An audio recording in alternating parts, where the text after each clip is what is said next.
welcome back to the Live Life podcast. My name is Shiva Sambandam, founder of Live Life, and I'm an eighth grader in Lake Highland Preparatory School. So, Live Life is an initiative which mission is to empower and support caregivers by connecting them with essential resources in Central Florida. So my background is as a family navigating the challenges of caring for my aunt who is quadriplegic, I've seen firsthand the difficulties caregivers face. Many families are in similar situations, struggling to find the right resources and support. The burden of caregiving is isolating, placing immense emotional and physical strain on those who dedicate themselves to the care of others.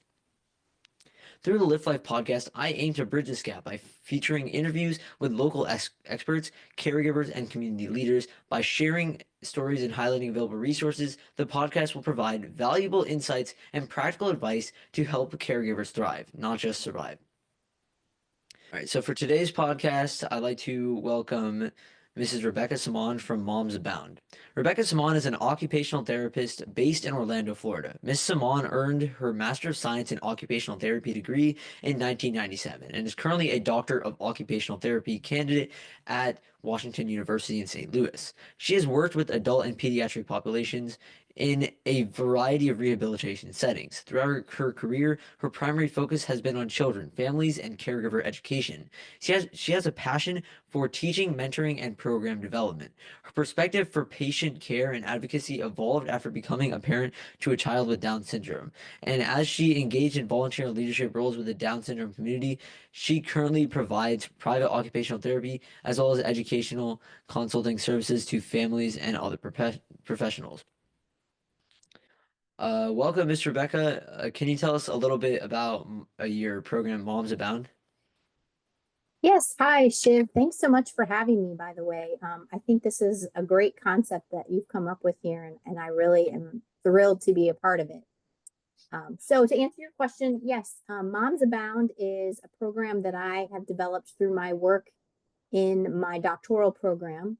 And I was looking at something to really address some gaps that I've noticed in the services and care for mothers of children with disabilities. And in my own personal experience, I noticed the gaps as well. And I really wanted to bring something about that could help address that. So the program I came up with called Moms Abound is a support group and education style online program that focuses on the health and the well-being needs specifically of those mothers of children with disabilities. Areas of self-care and empowerment do you address in your sessions? Well, I'm looking at several areas, but all of them are focusing on the mental and physical health and well-being of moms. So what I have planned so far is several sessions that are both education and support group in nature. So each session I would focus on something related to maybe stress reduction or strategies to help with mood and emotion, giving yourself permission to take time to address your own needs, planning, time management, and the most important part is building a supportive network of moms. What gaps do you see in existing caregiver support systems, and how does Moms Abound seek to fill them? So, in my research and in my professional experience, as well as my personal experience, I noticed that there's really very little that specifically aims to address the health and well being of mothers in the disability community. So, within the context of caregiving, moms really are sacrificing a lot of themselves to take care of their children, and they are not looking at their own health, well being, emotions, and such. So those are the things that have come through in both research and in interviewing other moms. And I am trying to fill those gaps with the program Moms Abound, to build community, to have a group of moms that can share their experiences, understand what it's like, and also get some education and strategies in the process. How do you balance providing emotional support with practical strategies that caregivers can implement in their daily routines? Well, it is definitely a balance and it kind of varies from class to class and group to group. So each class, there is a little bit of time devoted to education. where I would be teaching some strategies, but there's also a lot of time devoted to sharing and just chatting with the moms. So it depends on what the need is in the moment. Some classes may focus more on sharing, and it really just depends on the particulars that are brought up in discussion. How often do you meet with the moms? Oh, And who qualifies to be part of your program? okay. So the program is still in the beginning phases. I actually have not implemented a full program yet. So far, I've just been developing the curriculum and beta testing. But the plan is to meet monthly on a Zoom type of online program.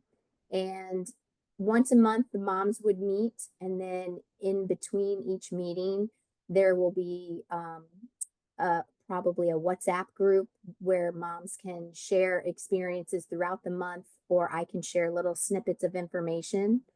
And then those who qualify really would be any mom to a child with a special need or a disability. So it's not specific by diagnosis. Okay. Okay. You mentioned strategies about self-care. What specifically do you do or planning on doing?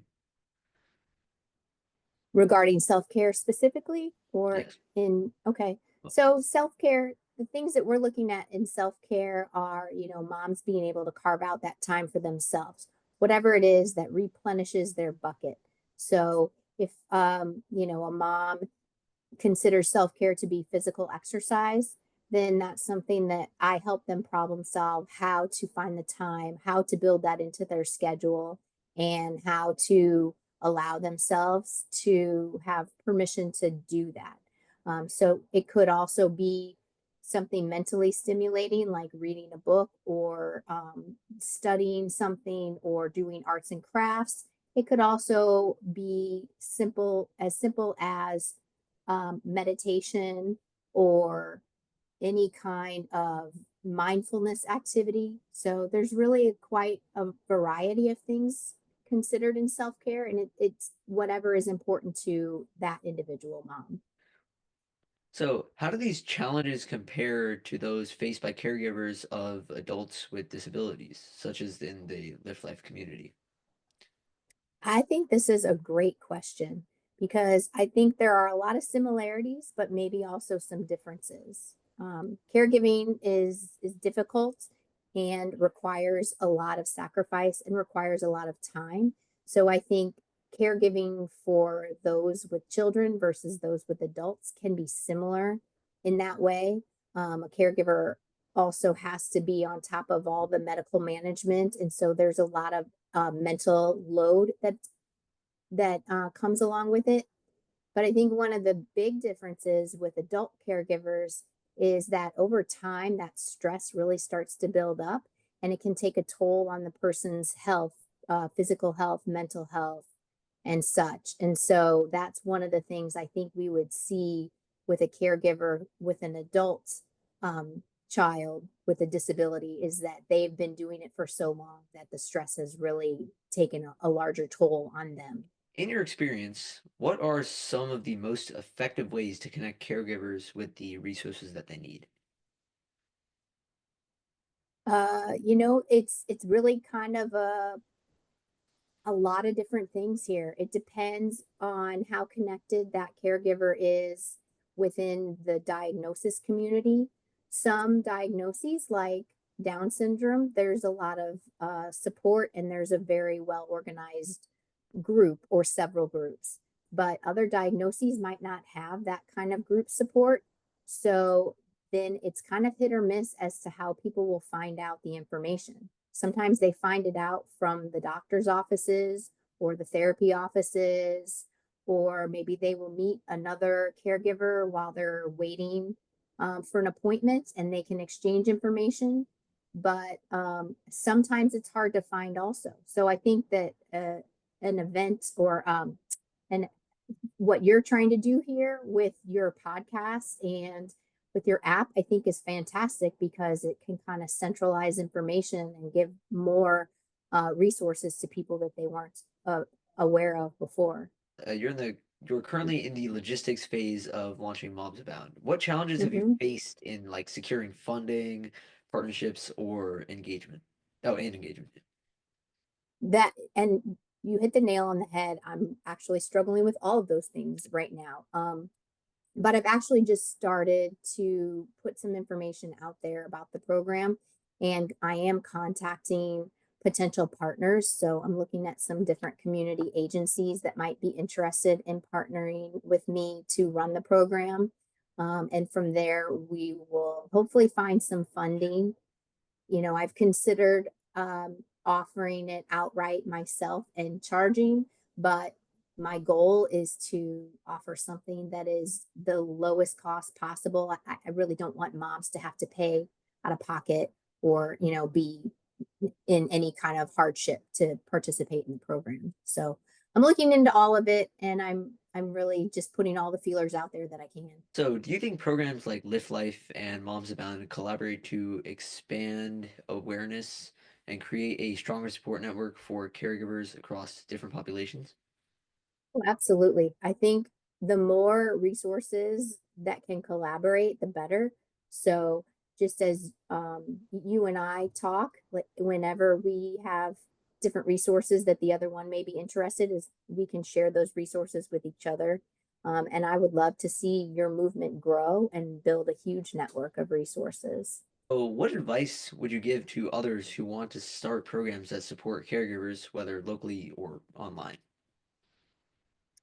I would say just start, start researching, start talking to people within your community that you may have contacts with, and maybe try to find as many different connections as you can and just start the work.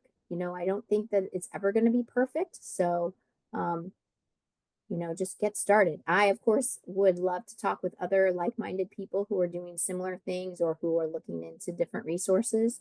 So I'm always happy to talk to people, and I'm sure other professionals are as well.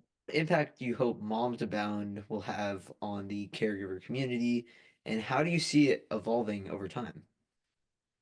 I have a lot of big goals for Moms Abound. I would like to start offering it for our local community, but being that it's online, it really could be available across the country. So ideally, I would be running some of the programs, but also I would like to teach other professionals my my information and how they can start their own programs, because as only one person, I definitely cannot address everybody across the country.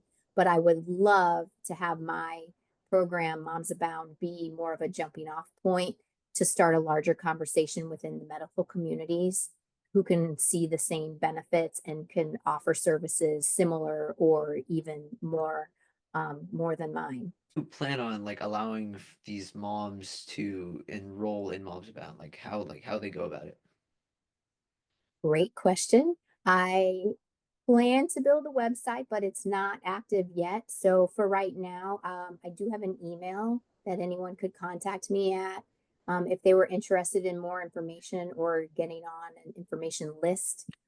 So that's what I'm doing right now. But down the road, we'll have something a little bit more robust in terms of a website and other ways to contact. How exactly do people know about like your program right now to join? Um, well, I haven't opened enrollment yet. So right now I don't have anyone joined in my program, but I am expecting to launch the very first full curriculum during the year this year, 2025. So far people have only learned about it on social media because I did a survey a few months back. And so that's how people started learning about it. But otherwise, I'm happy to give you the email, and if you can add it to the podcast, that would be great. It's my name, Rebecca, Rebecca, and then dot moms abound, all one word, MOMSABOUND